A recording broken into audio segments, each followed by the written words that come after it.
Wow, Guardians of the Galaxy literally is on another level, isn't it? As Guardians of the Galaxy 3 was just so unbelievable. And James Gunn has just said on Twitter that he was inspired by Star Wars as he wanted to create a really big intergalactic storyline which really does pull on your heartstrings. And I have to say, he absolutely achieved this in spades, as Guardians of the Galaxy 3 is just the perfect conclusion to his awesome trilogy, and it was a true emotional rollercoaster from start to finish in the best way possible.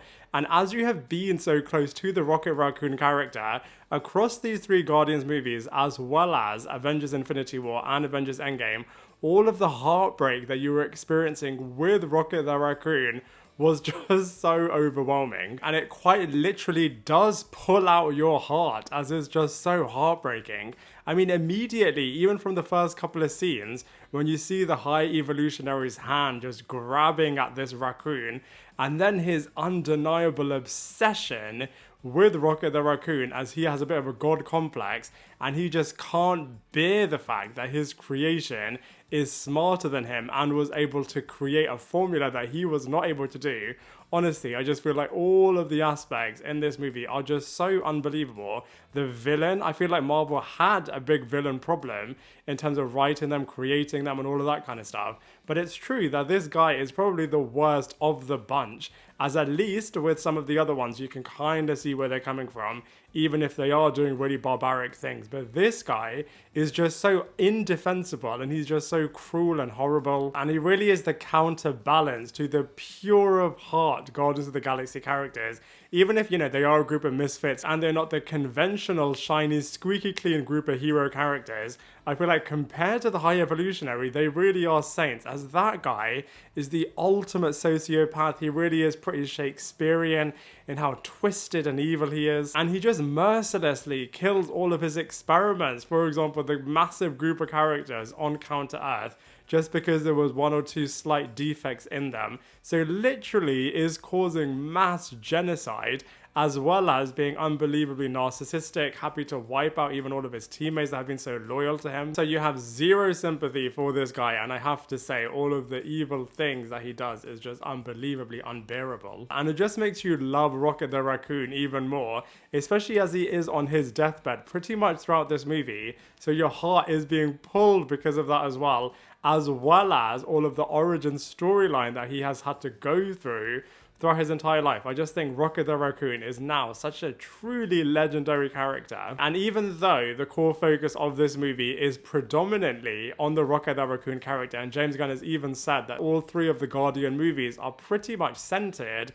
around the Rocket the Raccoon character, I still think it does it pretty well in terms of telling all of the storylines for the other characters. So let's go through them now one by one. So I have to say, Chris Pratt, like I said, even though it is focusing on Rocket the Raccoon, is still able to be a great lead figure in this movie, and he predominantly, from the start of this movie at least, is really mourning the loss of his Gamora.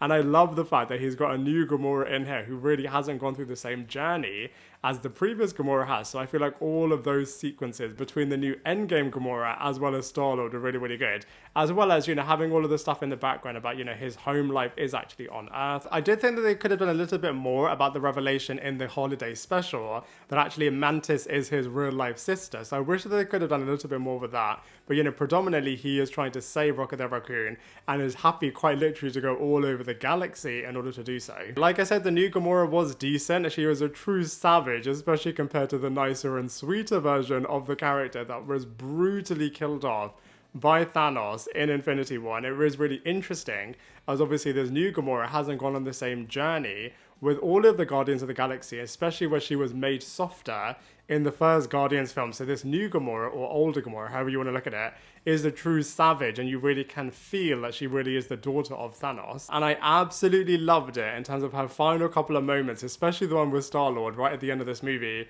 where she was then understanding that, you know, maybe the other version of her character, she can see how she kind of fell in love with Peter Quill and why she did kind of have a lot of fun with him, why she wanted to truly be part of the Guardians of the Galaxy instead of the road that she's now gone on, which is effectively to be part of the Ravengers. Nebula was absolutely outstanding in this film. In terms of speaking of story arcs for this character in particular, absolutely loved it.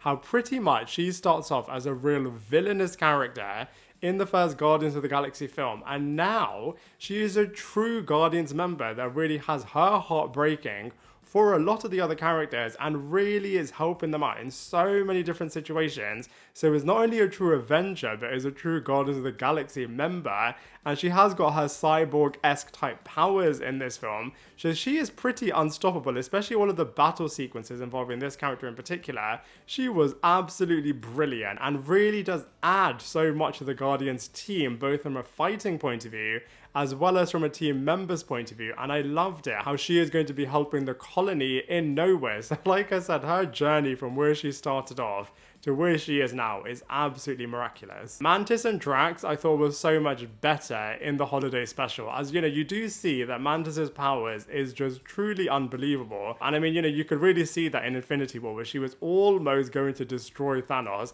and she just saves the day when she can touch anyone and pretty much get them to turn their emotions into something completely different. So she was really cool. I did get a little bit sick and tired of her constantly screaming, especially towards the second half of this movie. But like I said, you know, she is a really, really cool character. And Drax, you just can't help but love this guy, as he is just so funny. He is a bit of a buffoon, but like I said, you love him for it. And he really is bringing all of the James Gunn humor, quite literally, to the forefront. And is really, really brilliant with this character, and all of the fight sequences involving Drax, involving Mantis, Nebula, and all of the other Guardians team members are just absolutely wicked. I wish I could say the same thing about Will Poulter as Adam Warlock, as that character just didn't work in this movie, unfortunately, and is just such a shame. I personally have been waiting for Adam Warlock to be in live action for so long, and he was alright in this movie, but definitely not as good as he should have been. I mean, I get what they were trying to do in terms of saying that, you know, this is a huge baby who is super overpowered and doesn't really know where his allegiances lie, but I wish that they just would have done a little bit more with him. I know it's tricky, as obviously they've got so many characters, and he isn't really the core focal point of this particular film, but they just should have done a little bit more with him. I feel like the only time he was decent is in the post-credit scene, where he was a little bit funny, and he is a true Guardians member now. So I feel like the next time you see him, hopefully if they do focus and they do good writing for this guy, he will be a lot better, but he was a little bit disappointing in this film, especially as he is a super powered, super individual, so really should have and could have had so many better sequences. And I can see what they were trying to do with this guy in terms of making him a little bit similar to the Winter Soldier in Captain America and the Winter Soldier, in terms of this guy suddenly appearing every now and again and really being a true thwart to the heroic characters. But he was trying to do that, but it just did not have the same impact as, like I said, Winter Soldier did, or as effectively as it should have been. Absolutely love Groot. I think he is one of the best characters, even though he doesn't really say many words. I feel like his presence is always felt.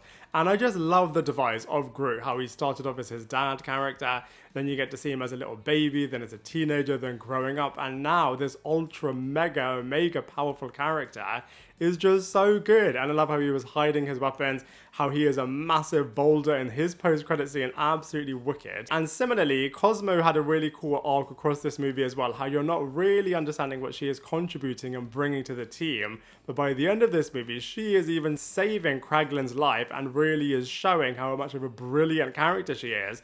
And along with Groot and with Rocket, she is now going to be part of the new Guardians of the Galaxy team. So I can't wait to see what that new iteration of the team is going to do. And on that point, I did think it was really, really sweet how Rocket the Raccoon is now the new leader of the future iteration of the Guardians of the Galaxy, which I think is really appropriate, as this guy is absolutely wicked. And like I said, I just can't wait to see what on earth they're going to be doing next. But he is not the only person returning, as we got confirmation that Peter Quill, aka the Star-Lord, is going to be coming back as well. And I wonder where we're going to see him next. Of course, he's not going to be in Guardians of the Galaxy 4, as they've passed that mantle on to a new team. So maybe he is going to be in the Marvels 3 perhaps, since he is going to be doing more Cosmos type stuff, especially as he has got half-sisters in the wider universe. So maybe we're going to be seeing his wider, magical, more powerful family members doing even more craziness in the cosmos. And I thought the marketing for this movie was pretty interesting, as they were really teasing that pretty much all of the Guardians members are going to die and nobody is going to survive,